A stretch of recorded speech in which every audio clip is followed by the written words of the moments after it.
All right, what's up? What's up? Today is April 25th, 2021, Sunday evening. Everything is everything. We are here to give you guys a check in, almost tapping in with you, see the pulse of the people, let y'all tap in with us, see how we doing, what we look like, how we feeling. You know what I mean? What's the energy? Um, and energy is what's your energy like? How My you feel? energy good. It's always good. It's always strong and positive towards the right area. Yeah, I got Um, a um, cousin. We got a cousin that's serving 65 years to life in California. Was in San. Did I just stack it? Whoa, that's not what I just did. you can go ahead and Uh, cut that if you want to. That nigga's GD right now. that's not what I just did. I was just that was my way of being like, wow. Just stacking on the balls, you know. Nah, that's not what I just did. And most people, they're not from Chicago, so they're not even gonna know what that is. No, it's all good. That's not what that He is had to the wrong regular people. fist on top, so it's all good. That's not what He that is didn't to mean regular it that people. way. That's not what it Yeah. is to me. But I was making a point about my cousin serving, 65 to life at this junction. So I talk to him all the time, every day. And a lot of times his energy is higher than mine's because I'm wrestling with different things and I'm trying to get this to work and that to work and pulling all these things together and doing so many things at once. And, sometimes I find myself being just coaxed into happiness on the phone with him and like damn he's in the joint like he's locked down for real and he still finds a way to look forward and look to the future, you know what I'm saying, and I do as well. It's just I'm always planning and strategizing. So take some time to smell the roses. That's all. You know what I mean? Take some time to smell the roses. And that's what the energy for me has been for the last month since God bless it, dear Tai's passed. Just over this last week, Shock G passed. DMX passed before that. A Who lot of, next? lot of people passed. And it's crazy hearing about X. And we talked about that. And Shock G, that too. Like if you love Tupac, you can't you can't not know who Shock G is because he's responsible for introducing Tupac to the world, and you have a whole generation of us that you know adore Tupac. You know what I'm saying, and really pattern ourselves in a lot of ways after Tupac and his Facts. fearlessness. You know what I mean? So we owe that to Facts. Shock G. Shout out to Biggie too. You know, I would like to say too. We gotta start giving the flowers to these hip hop legends that's still living. You know, we got Twister, man. Like Twister, he done been. A lot of people talk about KRS. They talk about Cool Herc.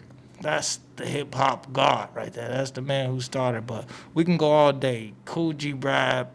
You can go from DJ to rapper. You know what I mean? You got Pete Rock or go deeper into Eric V.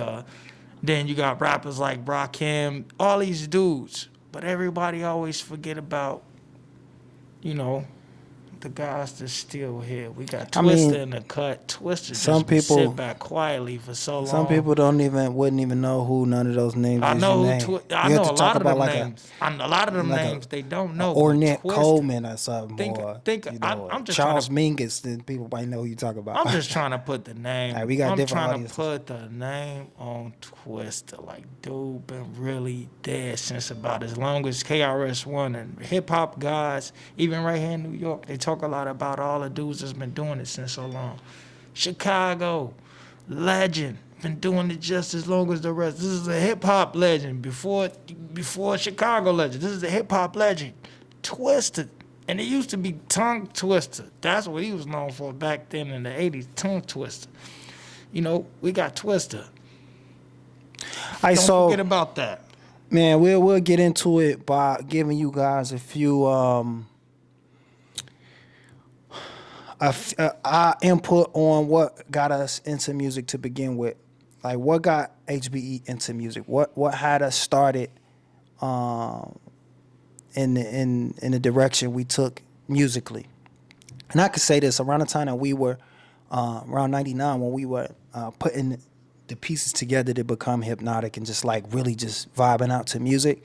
A lot of the music was hip hop. Like a lot of our quote unquote jazz, I guess you can say jazz. You have to say jazz because it encompasses all of the other music that we would have been listening to. But it really comes from my father, which technically wasn't jazz. It was modal music and now music. But we was listening to a lot of hip hop then, a lot of hip hop. So that's probably why we'll know names like Cool G Rap and Rakim and Boot Camp Click and all these different names. 'Cause that's what we was listening to. But then musically, I mean, we was raised. we didn't come up with Herbie Hancock and all the rest of the legends. We came up with the hip hop legends. You know what I mean? Nas, Wu Tang. You know what I mean? We came up with all those dudes. I mean, but Too the dope Short. part about that is if you was listening to the right music, jazz was still in hip hop. You know what I mean? Facts. When you listen to like Thanks to the DJs. yeah, out to the thanks to the DJs. producers like Producers. Large Professor and Pete Rock and They got it from the DJs though. A lot of time the producers was going off of what the DJs already set. In the beginning, probably nowadays it's different, but in the beginning of hip hop, the DJs controlled the production. And the producers just revamped and made embellished what the DJs already set. You yeah, know what but I mean? and that's a fact. But DJs initially, like when they were spinning break records, they wasn't getting break records from jazz. They was getting break records from funk records like Kool and the Gang and James Brown and stuff like that. Facts. When jazz Facts. entered into hip hop, it was producers that was sampling old jazz records that became some of our favorite songs like Nas, Whose World Is This? Or Don't Sweat the Technique, or you could just go through Tribe Called Quest's whole discography. And so for me, that introduced me to a lot of jazz records because our father, That's true. he didn't really, That's true. he would play jazz, but he didn't give us names and told us to study these people. He told us just to go within ourselves, and he exposed us to the music by letting us listen to it, and there was some prominent names like Miles, and Dizzy that he exposed us to, Duke Ellington. But in terms of like sitting us down and giving us the education to where we could pull out some, some of the like I said, the Ornette Coleman records or, Freddie Hubbard records, stuff like that. He wasn't really a connoisseur of jazz in that way. He was a connoisseur of music and history Culture. and Yeah. culture, Yeah. right? And so I was born when Pops was 54 years old. So at that juncture in his life, he had already went through a phase where he was playing in jazz clubs and nightclubs. Like that was done. I was born in 1981. Pops came out of those jazz clubs in like the early 60s, late 50s. So, and when he was introduced to Sun Ra and began to develop a different approach to music, which did not involve, the chord progressions and things of jazz. So what am I saying? I'm saying hip hop kind of introduced me to a lot of jazz. Like No, that's a how I big was fact. with. That's a big fact. A lot of us got introduced to that. And I'm a few years younger than you, and I gotta say, for me, the Herbie Hancocks, the Miles Davis, all of them I learned through my father. When I started getting into music very young and start feeling like, before I could even name who this person was that I like or this song that I like, when I started getting into music, it was like the beginning of just knowing that what I'm doing with Hypnotic now, that it's possible, not even knowing that it would be possible at that time. I can look back then and see that the beginning of it for me was, it's definitely hip hop. I'm going off what you're going to hip hop, but it was Jazzmatazz, Guru, Jazzmatazz Oh, yeah. too. Oh, like yeah. Guru, I was a big hip hop fan, no doubt, but Guru, Gangstar, like Guru was my favorite artist at the time, right there. Rapper, That was Primo. my favorite rapper, and Primo. It's a lot to just hip hop. Period. If you just put Gangstar or put the whole team in a bubble, you got pretty much all the hip hop at that time because they had the culture, they had the party, they had the dope DJ, the dope MC, wasn't a clown. You know what I mean? Just a lot of things, a lot of aspects they had to where that was my introduction to where when I really started and when I wanted to do this hypnotic shit with the bros, that was a lot of the things on my mind that showed me that this is cool. We could do this. I wanted to do something up that lane of the jazzmatized road to where, you know, we got the jazz instruments, but we not really doing jazz. Well, We I doing mean, some and cool shit. that's the thing. That's always been That was just then when I was younger. that's Younger. always been a tug That's of how I war for looked at it. us, because like when we were younger, like early '90s, and our father would have us performing songs that we worked on at the house, and he was teaching us how to play these instruments. And Samanto was playing saxophone, and I remember Arnoon was playing saxophone, and Anib was playing baritone, and like I think Tiger was playing drums or something, and so we would want to do rap music on stage too. And I remember him being like, "All right, well, y'all can make up your own song." And then at the end of all of y'all shows, this is the Phil Koran Youth Ensemble, early '90s. At the end of y'all shows, y'all could do y'all rap songs. I remember we made up a rap song when we was like, I think I was maybe 8 or 9 years old. Had to been like 89, 88, because I was a shawty. I was like 6. I'm trying to remember some of 7 the at the verses. It's most. disgraceful, but the beat and all that, the dun dun dun dun dun dun dun. That's how never for forget me that, yo. personally being the youngest, bro, that's how a father or just how he kept me being the youngest one or the younger guys kept me into it, learning every day and learning music because it's not a fun thing, but he always gave us an avenue to create and do something that you thought was cool. I want to do on your own. Like, I'm gonna show you how to play this thing or this instrument in front of you, and then once I show you these techniques, you show me what you can do. He always gave me an avenue to create on my own. So All that right, but I mean, was but the point I'm making is that there was always this pull between musical expression through our instruments, or through my instrument, and then through rap. Because by then we started a rap group, Gangsters with a Curfew, GWC. Then it developed into Wolfpack, and you had certain bros that was kind of pulling away from the trumpets, the trombones, and all of that. I continued to play trombone forever, just because there was something real eternal about when I would play. So I continued to do that, but some of us kind of stopped for a little while, and we were wrong. I never And stopped since I was 3 years old. developed the Seriously, Wolfpack, at 6. and so what you see is us growing.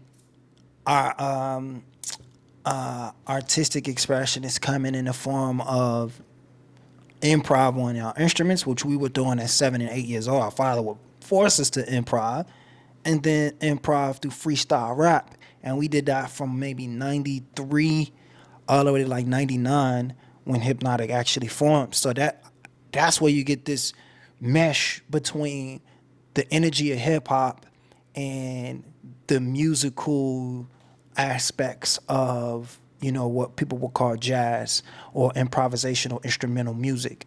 And like I said, we were listening to records. If you was listening to certain records, you would get in the jazz influence regardless. And then Facts. I would go back.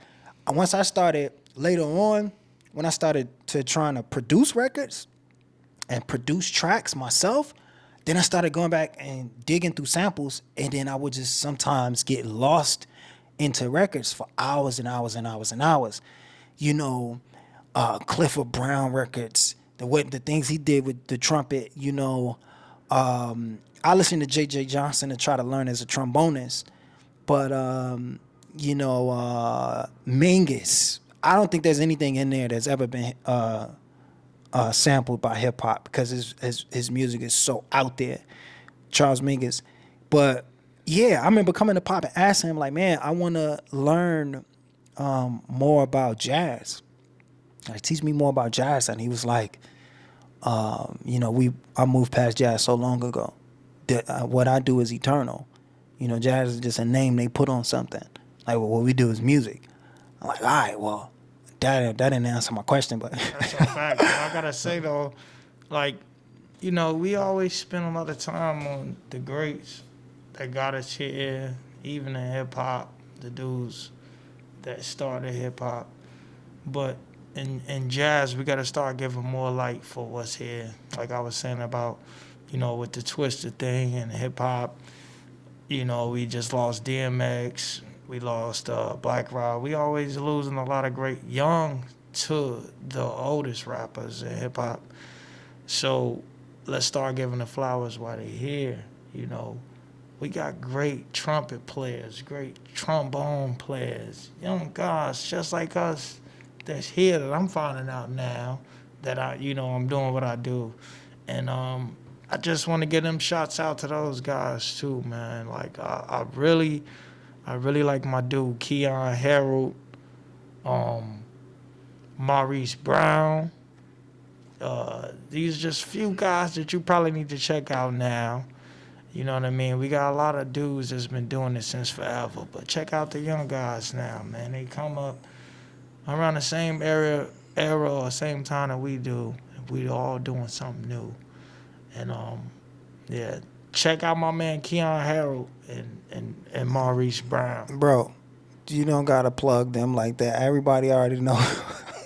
I'm Everybody sure. already know them. You don't gotta get them no plugs Well, on we our ain't, on our on our we site. ain't Man. gotta plug the dead dudes either.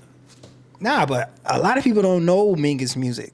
A lot of people don't even know who Charles Mingus is. And the only reason I was bringing him up is to say that that's where a lot of influences from us came from. Like, this is where we get our sound. And I'm trying to describe how it develops into what it is.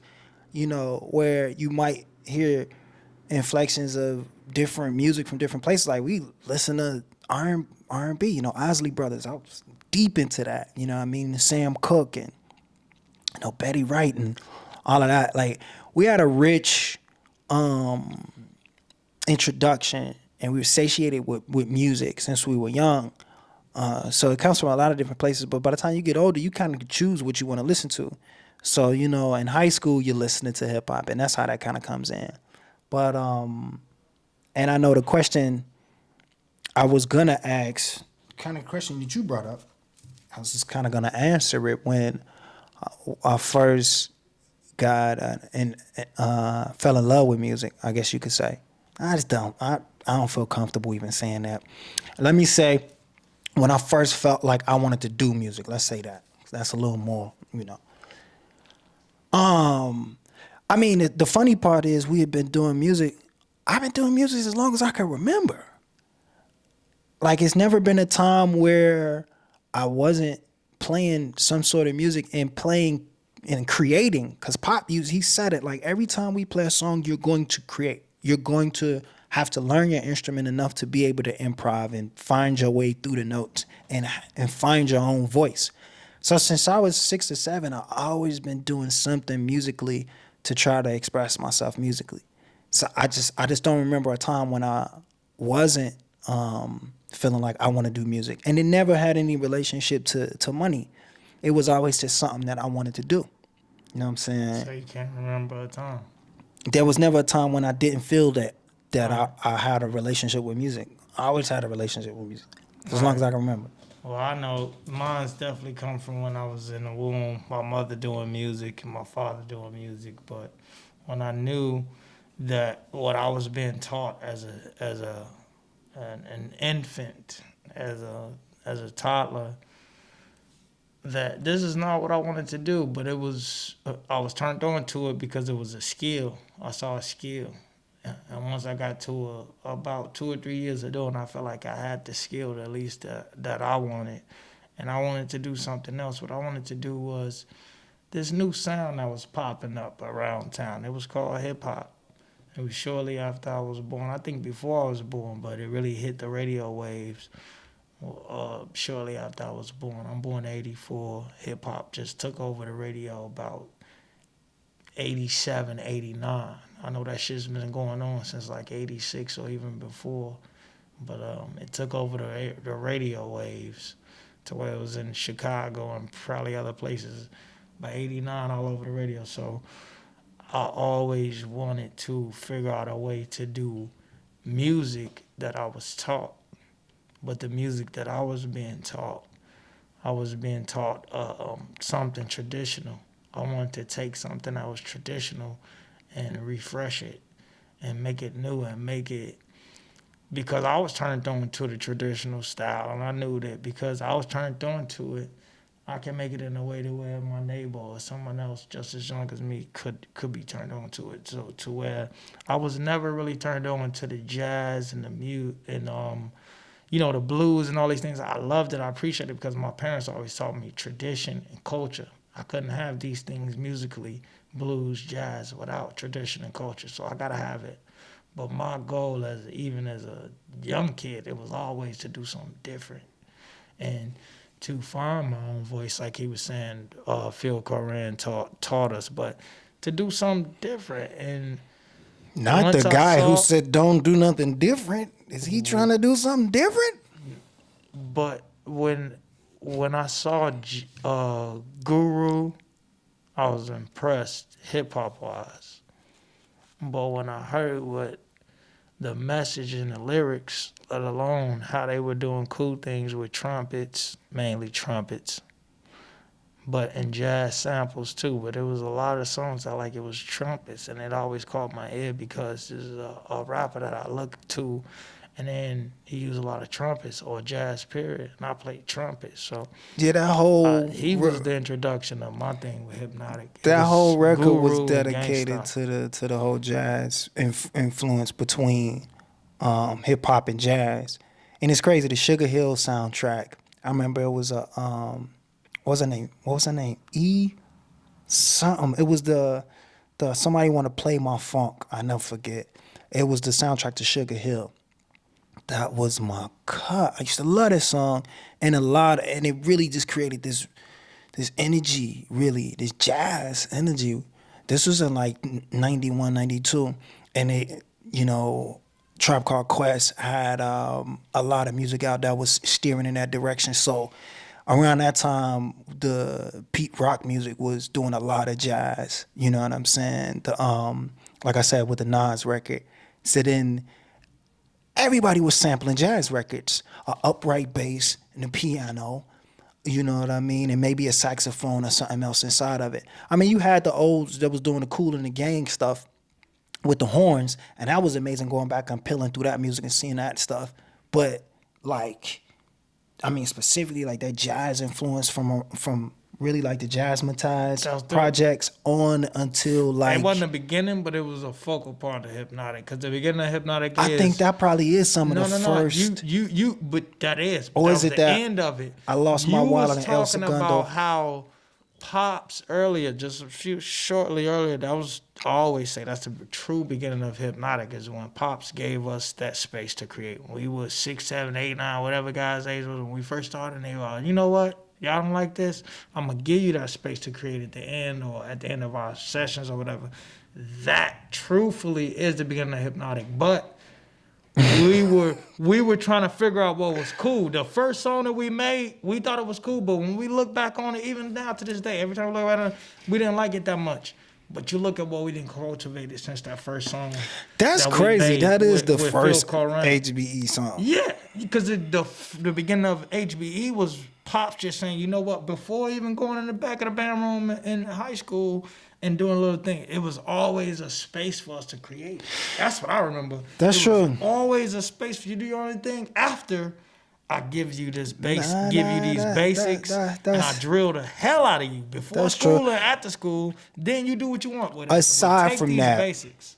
I would say us doing those hums, the hums in the circle in Wolfpack. So that was another around 95, 96, us harmonizing. We would harmonize and do, because you didn't have like boom boxes outside with us. We'd be outside in different places. So we would beatbox. Right? And then somebody would kind of hum, and then we would rhyme over it.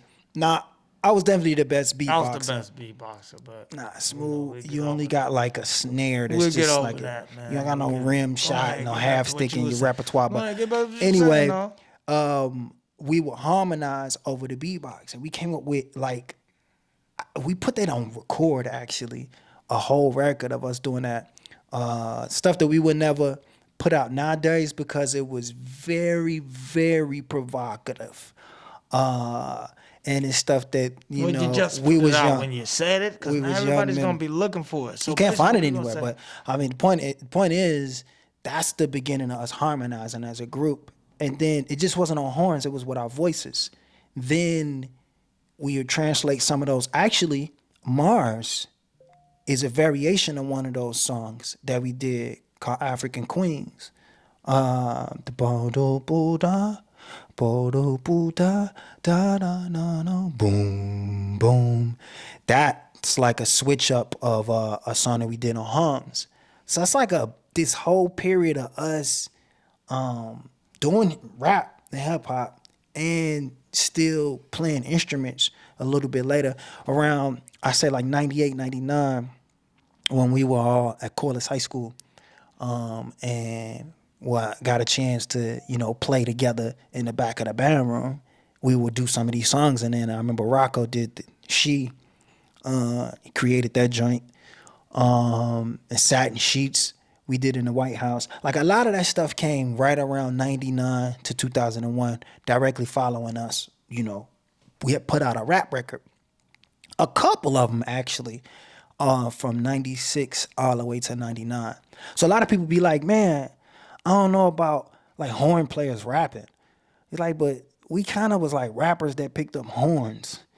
We was like horn players that started rapping. it's a mixture of all of that stuff. Yeah, because it's hard to say which came first, because I literally had a rap book where every page was full of raps in 6th grade.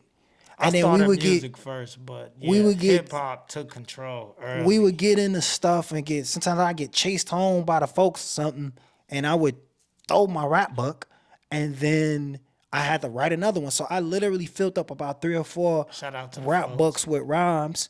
And we went to Parkside Academy on 69th and East End. Shout out. Right. Shout So we went to out grammar to school y'all. over there, Shout and out to how y'all he's had to tried run kill from the us. folks. Everybody tried to kill us. We was in school. No, Shout it's out all to love. y'all. I love It's y'all. all I love love now. all y'all. It's all You know what I love mean? now. But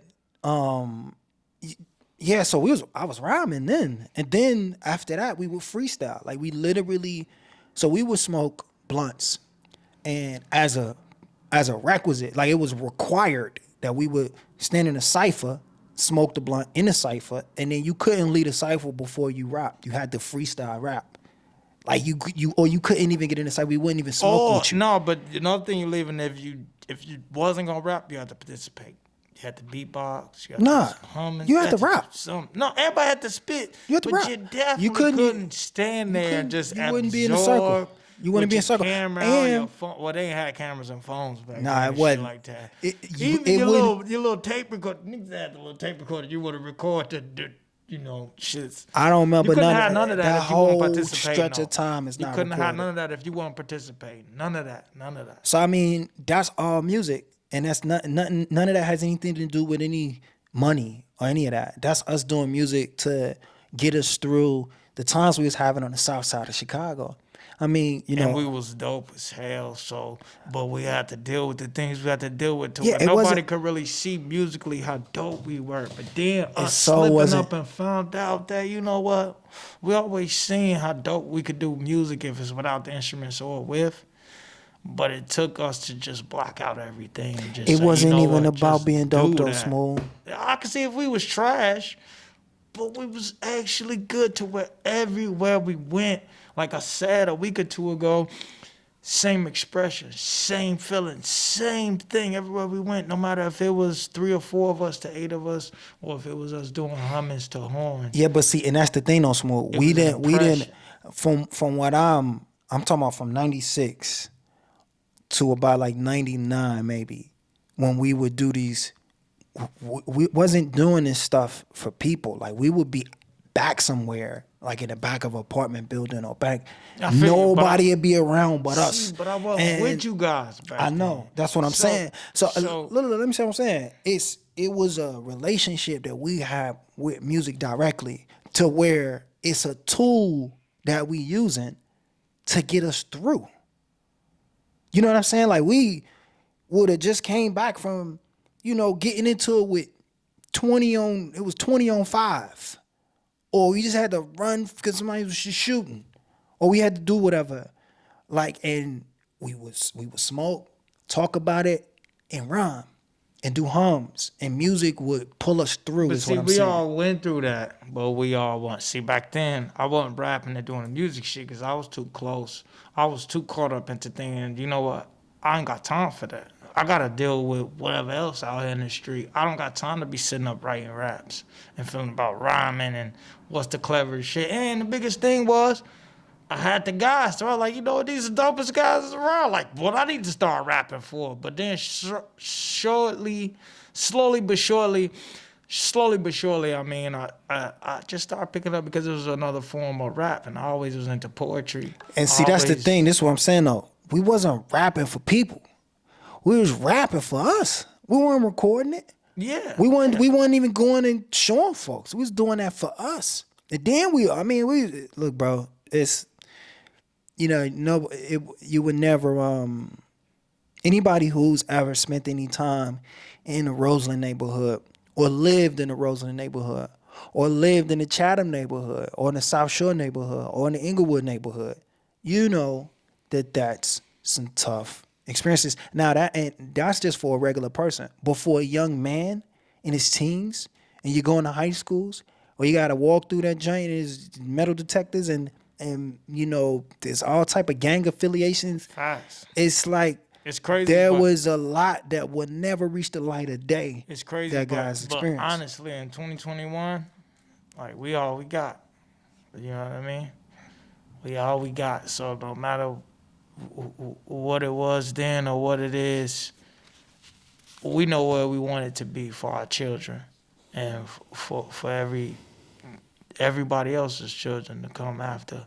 So it's a big step. It's a big leap we all got to take as South Side of Chicagoans and even other places that's going through the same thing. We have to challenge ourselves to be different and do something different from the norm that we've been conditioned to or generationally. Just the things that we So know, that's the another things that we've topic I seen. wanted to kind of talk about was and I figured this would be a little too heavy to discuss, but I think it's relevant to talking about hypnotic brass because we kind of live between the two worlds. We kind of had to blend the two worlds. All right, everybody knows that there's two different kinds of black people, right? There's the black people and then there's the N words, right? That's how they like to put it. But really, that's a statement of class. It's a statement of access to wealth. So you have certain black people who have access to wealth, and therefore they're able to live a certain quality of living and able to separate themselves from the poverty crimes. And then you have those who don't have access to wealth and have no choice but to mix it up with the derelicts, basically. So, and we were always between those worlds where our music will put us in the realms of what you would call quote unquote respectable black people. But then where we lived, our friends and everybody, it was regular black folks, you know what I mean, impoverished neighborhoods. And so we was influenced by both ends of it. And me personally, I can say my personal upbringing, I've always walked a thin line between those two worlds. And only until I was an adult did I get a chance to see it from the opposite end of it. You know what I mean? I remember sagging my pants. You know, I would wear earrings and cock my hat. And in Chicago, you don't cock your hat. I would cock my hat like, just like who won't tell me otherwise. Just being super, you know, machismo. And I would do those things to represent the side of me that I had grown most used to being and to, I guess, stay true to where I was from. You know what I mean? And there is this conflict between everyday black folks, you know what I mean, impoverished black folks, and educated, well-resourced black folks, Well, right? I gotta say, oh no, you finish. Right. So if you look at the Black Panthers, what they represented, as opposed to other political parties at the time, their whole inference was the streets. And this is why they were able to affect people like Jeff Ford, you know, and the Black Disciples ended up switching their name based on that, their coming in contact with Fred Hampton. You get that from his son, Chairman Fred. The Black Panthers were able to affect the streets because they were of the streets and they only politic with the streets. They didn't deal with the quote unquote, uppity Negroes, so to speak. And I think when I talk to Huda, and Huda's like, well, it's something about me that's kind of just not like a regular horn player. Something about me that draws a distinction between me and other horn players. And I think if I can, my interpretation, Chicago, my interpretation South of side what of he's saying Chicago, is bro. a lot of people who play horns, or many people who play horns, they come from a different. Let me not say that because we got a lot of them from the mud, but a lot of them come from a certain demographic, right? Certain resourced households who had enough to get you lessons at a certain place so that you could learn to play, right? And you weren't in the streets. And like what he's basically saying is, we come from a place where you had to rub elbows with the streets. So you don't get a lot of horn players who have both of those ends. And I never forget talking to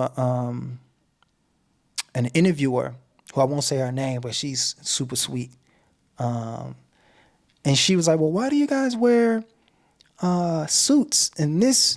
I see you guys have suits on in this show, and then you guys have like hats and baseball caps and stuff in the other show. Good. No, we just was dressing comfortable. It looks number one, and then good. number two, that's a part of who we are. Like that's a part of who we are, and this is how you get. There's a lot of music that we recorded hip hop wise that folks will never hear because it represents that side of us that we never really could introduce to the world of music that were consuming songs like Jupiter. I mean, you gotta think of what some of this music does. You know what I mean? What it does for me when I listen to it. I'm like, this is Facts. not like It ain't every day, bro. this is not like the everyday stuff that you're gonna hear. Easy, man. So people consuming that music and then finding out that, okay, well, this is a guy from the regular streets that created it. It's not like the Dalai Lama. You don't want to cause this contradiction in people's minds. HBEE, we are like the Dalai Lamas when it comes to this.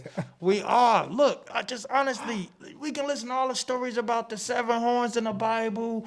We can listen to stories of how bros done went from 2 to 3 to 4 to 5, 6, 7, 8. We 7 right now. It might be 2, 3 tomorrow, whatever. You can look at the story of our father. Look at the story of our mothers. Look at the story of how we've maintained what we have together as brothers. It's a lot of great things going on here with us, and Sure.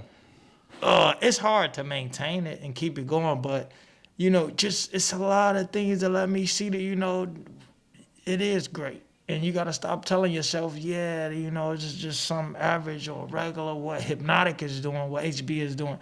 This is something great, and I always look at it as something small because I feel this is something that we didn't really create or started on our own. We recreated it. Our father got into whatever he was getting into in the 60s, probably even before then, and he just manifested into the man it became to create a bunch of children that he wanted to teach music, and he taught us health, tradition, knowledge, a lot of things, culture, to where, it's just implemented into who we are, just naturally. And then he talked about Chicago, south side of Chicago. Is just a lot of these elements are just naturally who we are. There's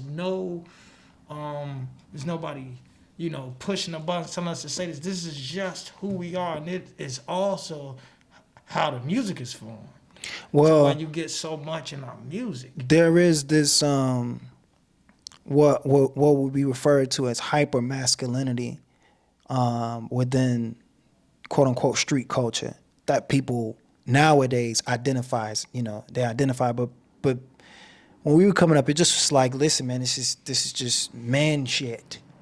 It's just this what we do as men. We get out and we see who's stronger, and that's it. But I do see I do see a problem in our communities where we do have the definition of what it means to be a man is based around hypermasculinity. And I hate that term. Let me find a better word. Around aggression. Let's use that word, right? Who can be more aggressive? And I mean physically aggressive. At least where I come from, the South Side of Chicago. That's the method of movement and modus operandi. This is how you, as a man, you qualify your manhood is through your aggression. And as I grew, I was like, man, wow. I always asked myself. I remember meeting another person who will remain nameless, and this was in 2010. And asking him like, wow, you never got into a fight. You never got into a fight ever? He's like, nah, I never got into a fight. I was like, wow, that's what we will look at a guy that's never been into a fight. We look like he's soft, right? And there's a place that you reach where you realize that there's a certain strength in being able to navigate your life in that way. It's not like I ran from every fight, because that would kind of be soft. And some people can make the argument that that's not necessarily soft, right? Depending on if you run from every fight in your life. Maybe just ran from the physical fights. Maybe, fights in terms of like, conquering his own fears in certain areas of his life he was able to do, right? So I always said that I would want to cultivate a different sort of manhood, a different ideology of what it means to be a man that doesn't lean so far in the direction of aggression, right?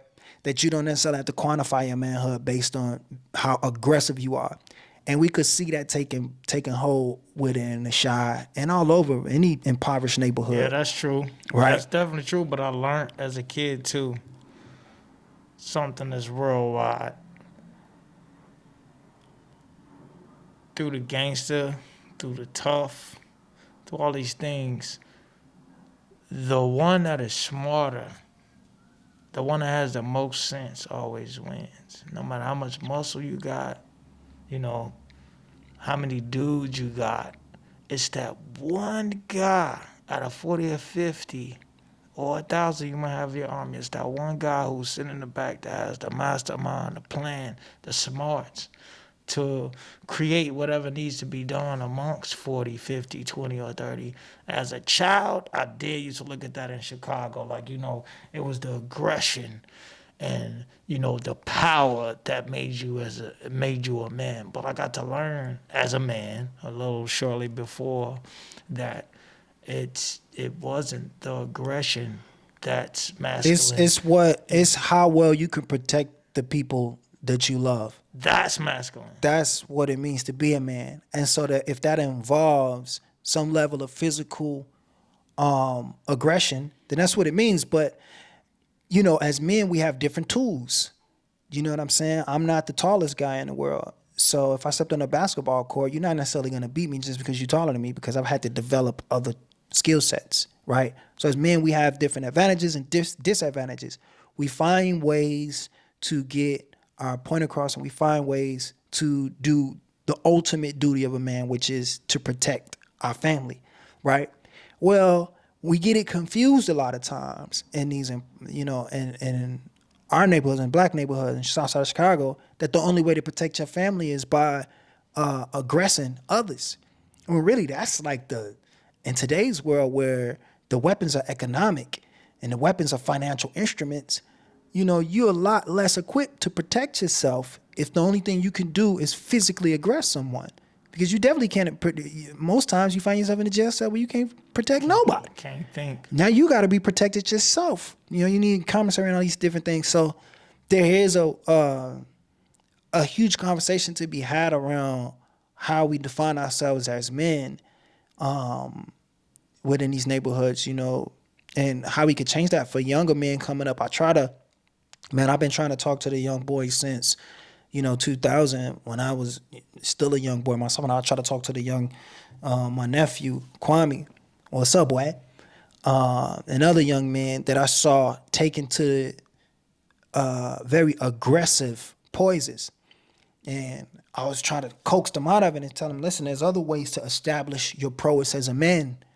Understand that, if you're able to cultivate a skill and cultivate a strength within yourself that puts you above what other people think of you, then it's not always necessary for you to aggress people for this or for that reason, right? Because a lot of times it's really about reputation, and you don't want nobody to think you a punk. But only punks think other people think they punks, right? As men, you can't think that, because it's like thinking pigs could fly. Like, you look stupid. So I'm saying, we had to develop other definitions of it, and this is one of the reasons why I stayed playing my instrument. I want to add this on right where you said it too.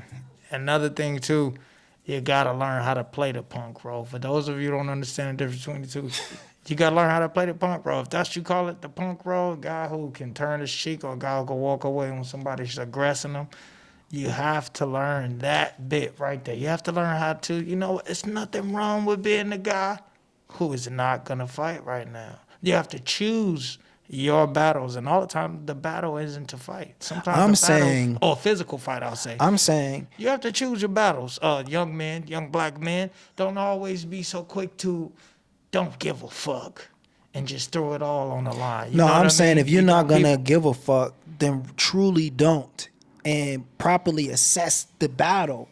Like, I'm saying the fight isn't physical. Not with us. It's not physical. That's what I'm saying. So if the only tool you have to fight with is physical, then you missing the whole point. The real fight is within yourself. The real fight is how well can you control your own mechanisms of behavior? How well can you focus yourself towards your goals and accomplish them without being thrown off your game by other people in your surroundings? How well or how strong is your conviction and what you believe in? Whether or not anybody else believe in it with you. You know what I'm saying? That's the real fight as a man. That's the real individual too. Someone that can, when everything, all doors is closed, when you're all alone, you can still be you. Be who you are. Or right. When everybody's around. Because a lot of people can be who they are with the crowd around. But can you be who you are by yourself? In a room with, if it's the whole crowd against you or just you by yourself. Some people that work the other way around. Like, they could be themselves when they by themselves and they get around other people and they putting on the show.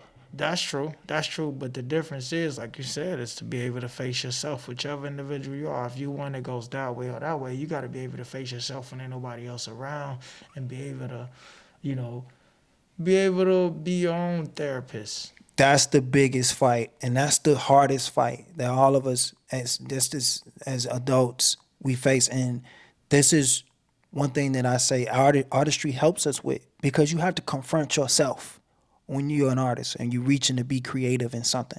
You have to ask yourself, well, what do I like? Why do I like it? Am I the only one that likes it? And like I was saying a couple of days ago, you got to be able to say when it's trash. No, let's not take the conversation back down there, because that's not the point I want to illustrate. I'm saying you gotta yourself, man. Listen. You have to be able to explore your own realms of thought and realms of existence within yourself, free of judgment first. You have to just be able to look around. It's like turning on the lights in the room and getting to know how you really think about certain things without the influence of others, and without asking yourself, well, does anybody think that's cool? Or do people think that's weird? Or do I think it's whack?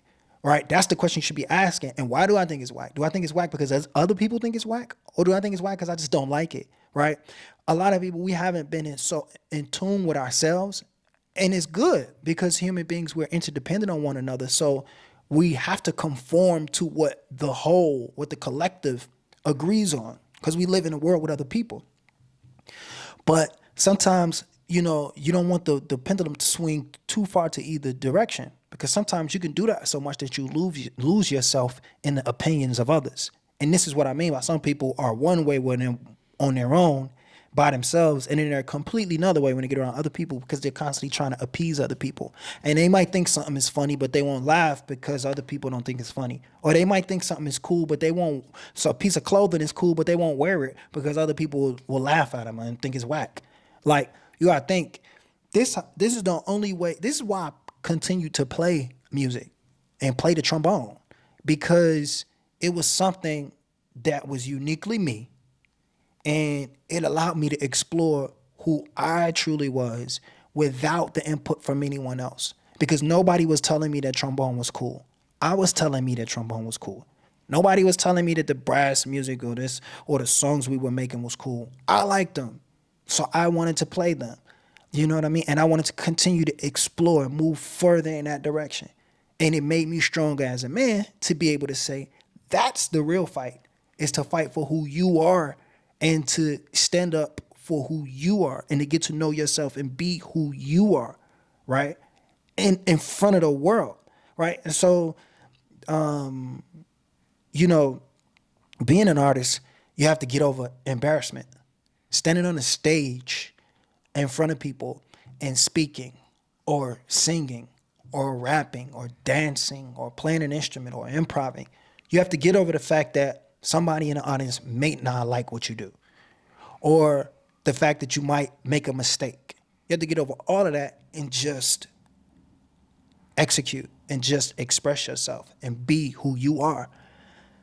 I think more of that is needed. And I do agree with what you're saying, that some people have to check themselves, because sometimes that can lean over into the realm of ego.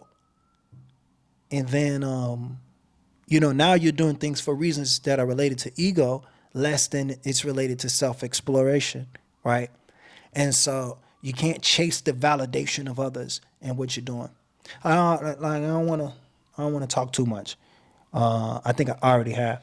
I want to hear your just want thoughts to on let it, y'all bro. know. No, just want to tell you, you know, there's somebody out here that's praying for you. If you ain't got nothing or you don't have anybody that love you or care about you, know there's somebody. If it ain't me, I'm gonna let you know. Me too, but there's always somebody that want to see you doing well and want to see you happy. If it's your children or if it's the people that love to see you.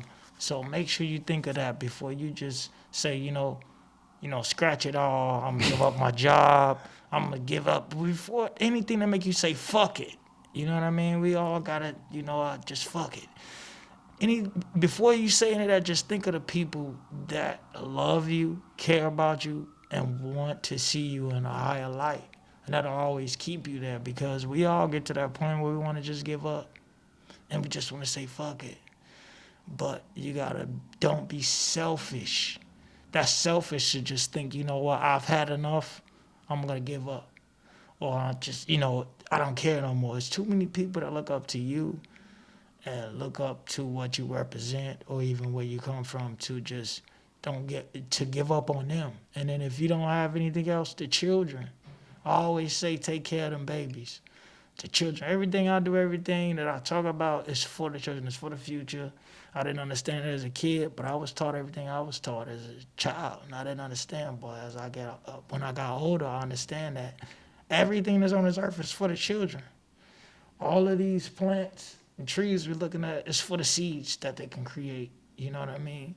Everything in life is to reproduce it again, or if you're good enough to. Or That's the cycle. If the seed, that's the circle of life. If the seed is strong enough, or if the blood is strong enough, it will be reproduced again, or it'll be reproduced, watered down, or it won't be strong enough to be reproduced. But whatever it is, everything is about recreating. You know what I mean? So just remember, when you want to give up, there's always somebody that love you and look at you in a higher path or higher way, that you look at yourself, to where don't give up on them. You can give up on yourself, but don't give up on God. Don't And give up don't on give up yourself. on these babies. Definitely Right? don't give up on yourself. Honestly, I don't know Trust. how you can give anything to I was anybody else thinking without that giving when up I on was yourself. saying it. I was thinking, like, I don't know how you could give up on yourself, but That's a fact. That's a fact. you gotta be clear, like, everybody don't have that same, we had different levels of tolerance for friction and conflict. Facts. And especially over the last year, Man, it's been so much conflict, and not even like explainable conflict, but just like stuff that's like, man, why is the world like this? Like this is crazy. But so I can see someone feeling like, man, this Fuck is it. just I'm out, right? But me, I've been going through conflict as long as I can remember. So I'm right at home in it, and I understand that. My pop told me since I was young. He was like, man, you think life is gonna be a cakewalk? There ain't gonna be no cakewalk. You're gonna struggle. And that's what this is about. That's what life is about. And Pain. so I always looked for ways to help me explain why is it such a struggle. You know what I mean? People look to Taoism and Buddhism and all of the rest of the, Abrahamic traditions and all of those to try to give them some sort of faith to quilt them and cover them while they go through these levels of conflict and struggle, try to help them explain, like, why is it, this way? Right. So I just keep the equation real simple. Like, all right, I know it's going to come, so I'll be ready when it do come. And that's one of the good aspects of being raised in, Chicago. Like, we used to this kind of thing, you know what I'm Yeah, I saying? can't say Boots it's is the always past laced. 3, 4 years since the pandemic done happened. I have been seeing some people look like, oh my God. I was like, you know what? This is nothing new for You're us. just now getting a bit of what not only me, but a lot of people have been feeling. But I'm not saying I'm wishing that on anybody, but it does give me a chance to even be able to be here and speak to a few people like I was just trying to say that might feel like, this is the end. Or I should give up now. If you There's living no in reason. America, There's no reason to because give I know there's up a lot of people or that ain't living in. end. If you living in America and you making a 40, $30,000 salary, even you're among the richest people in the world.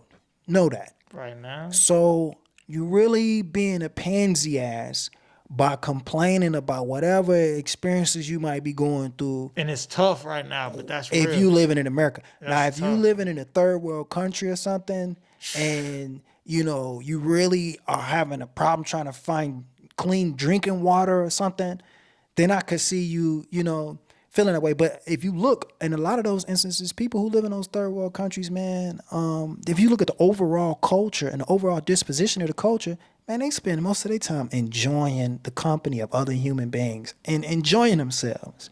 They don't have the same That's all you standards for got. happiness as we do.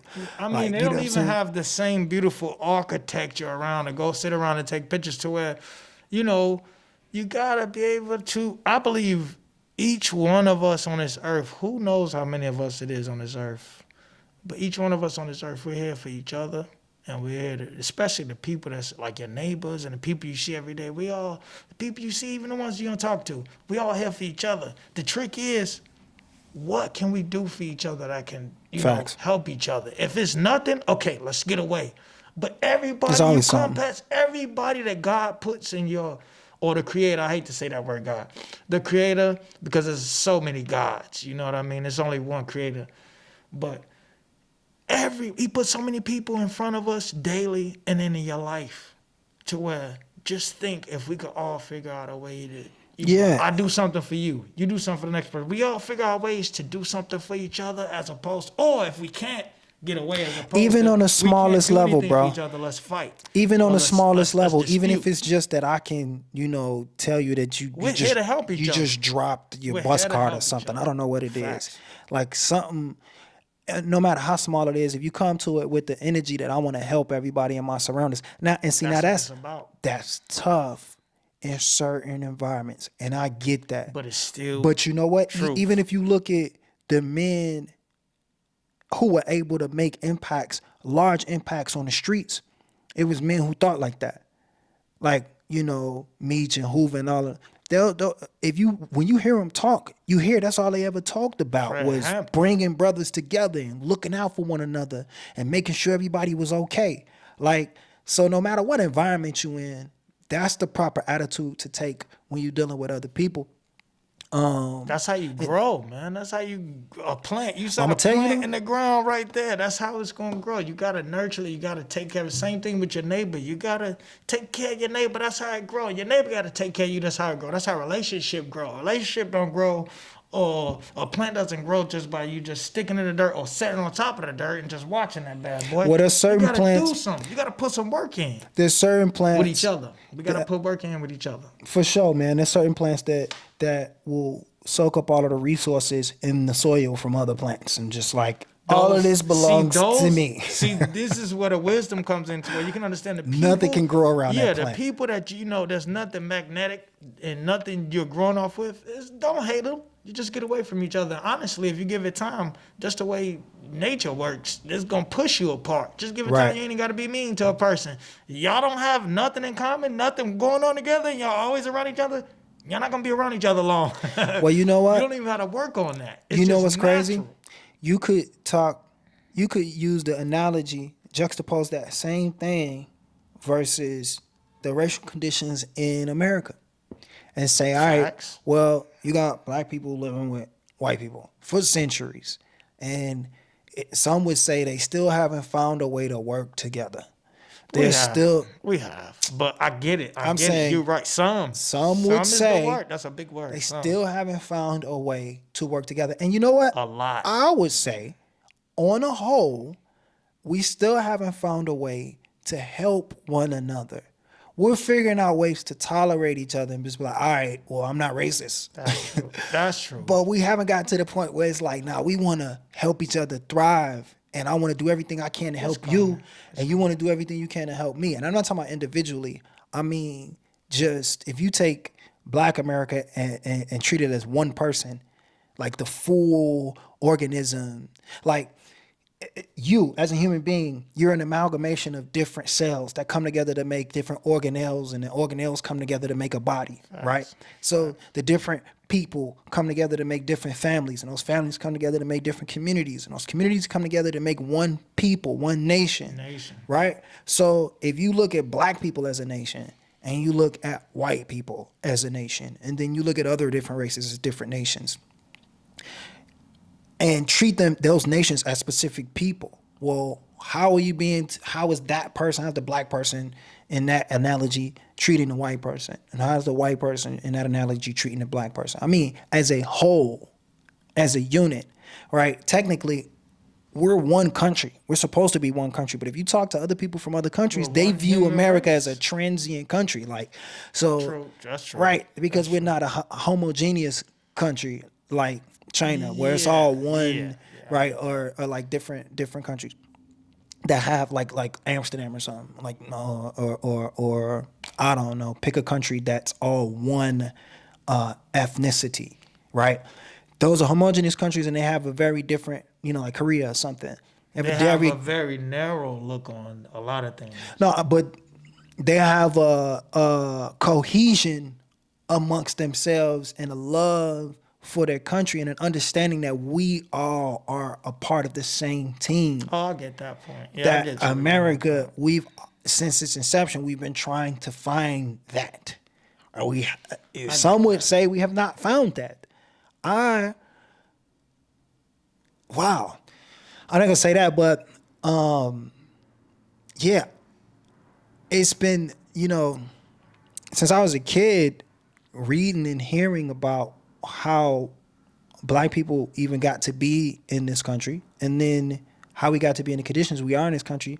I have a whole long diatribe about that would sound more like... I would like to add on that diatribe too, because black people's always been in this country, okay? And we're finding out even more. We probably was on this land, but this country was founded in 1766. Okay, that's true. 1776. Okay, so but there was people here. With the founding and incorporating of this country, like who was included in that and all that. And we don't have to get too deep into that. I'm just saying, very deep. When you talk about like looking out for the next person next to you and wanting as much for them as you want for yourself. Look, the opposite to that is let's all just, purge.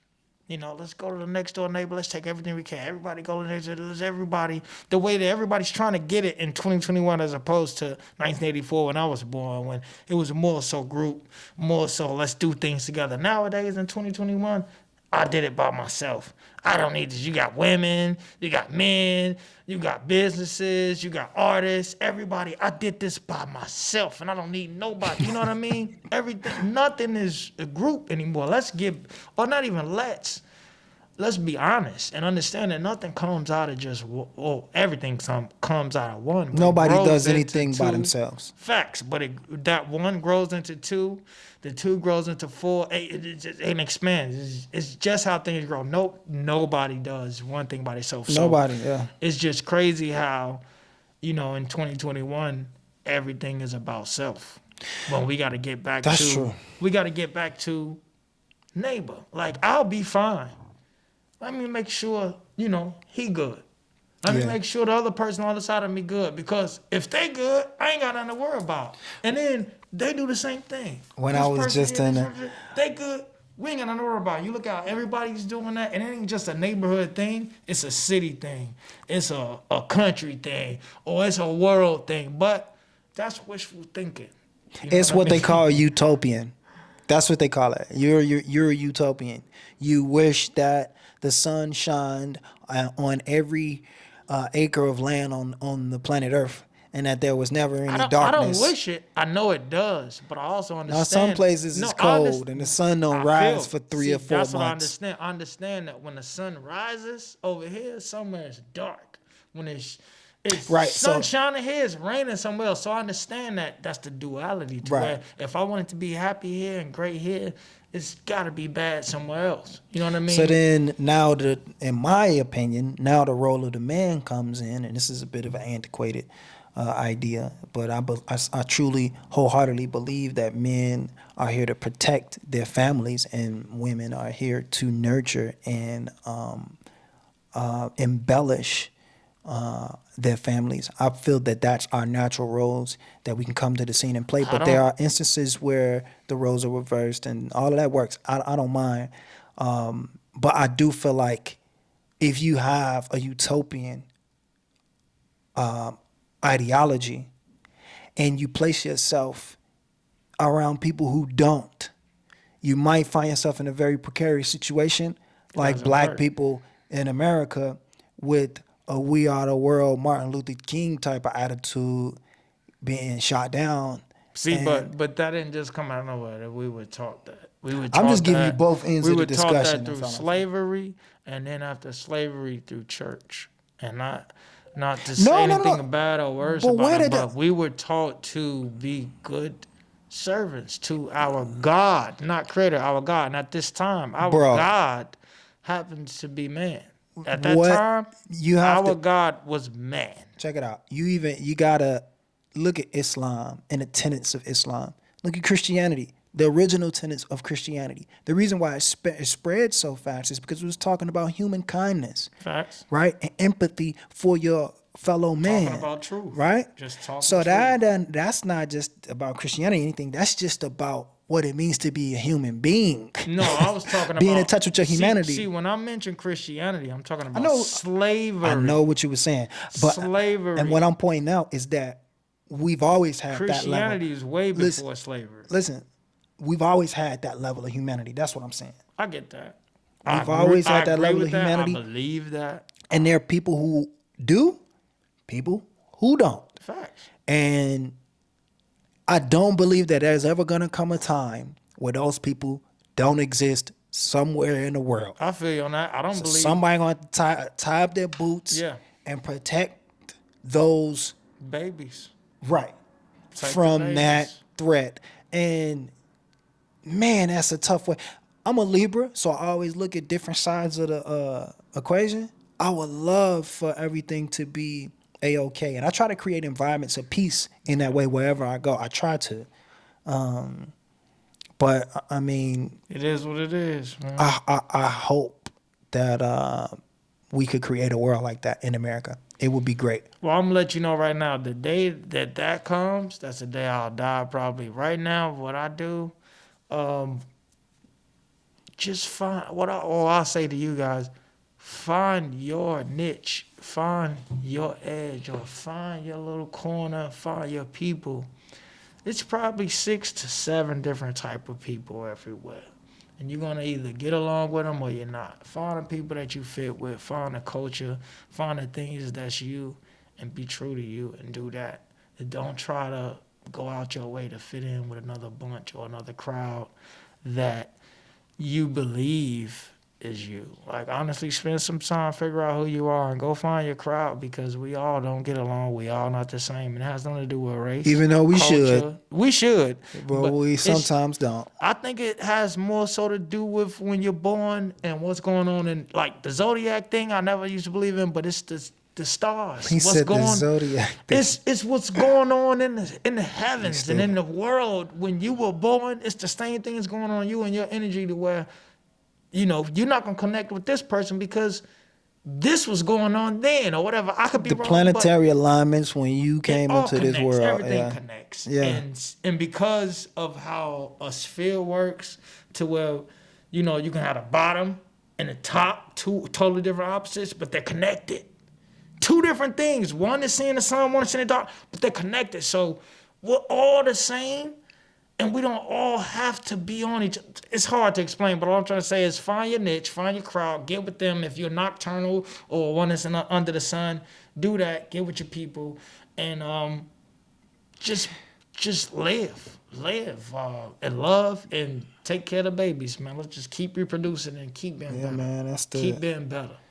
Better. It's And our children will be better. So long as we're taking care of our children and we just trying to do what's right, we are, you know, we'll be better. It's the second law of thermodynamics. First law of thermodynamics states the energy cannot be created or destroyed.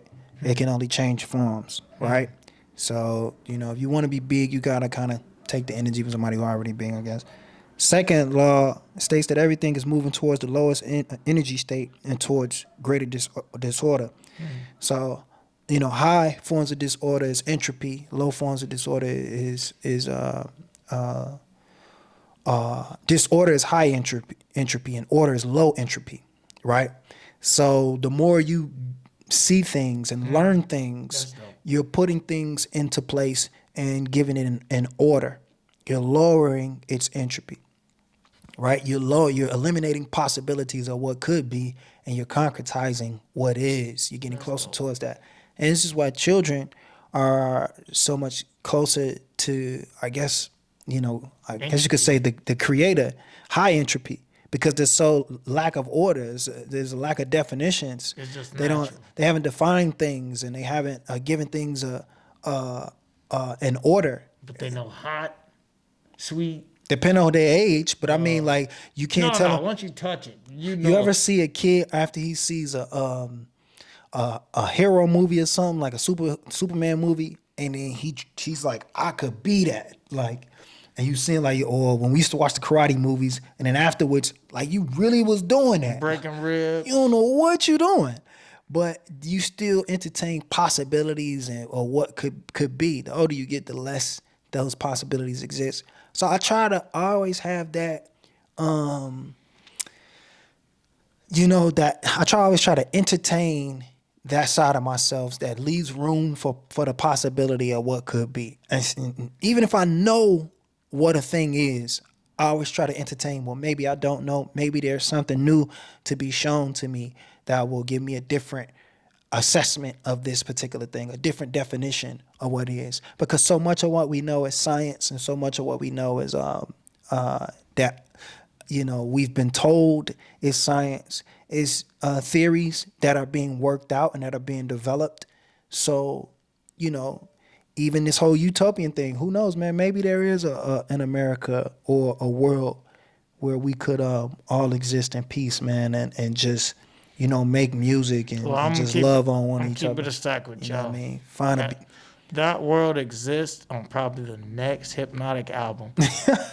This perfect world or this perfect person will never come. So what you have to do, you have to create this perfect person and create this perfect world. You can be this perfect person, and you can create this perfect world by just believing and knowing and understand that, you know what, nothing will ever be great, nothing will ever be exactly how you want it, but it is what it is, and we're going to make the best out of it, all right?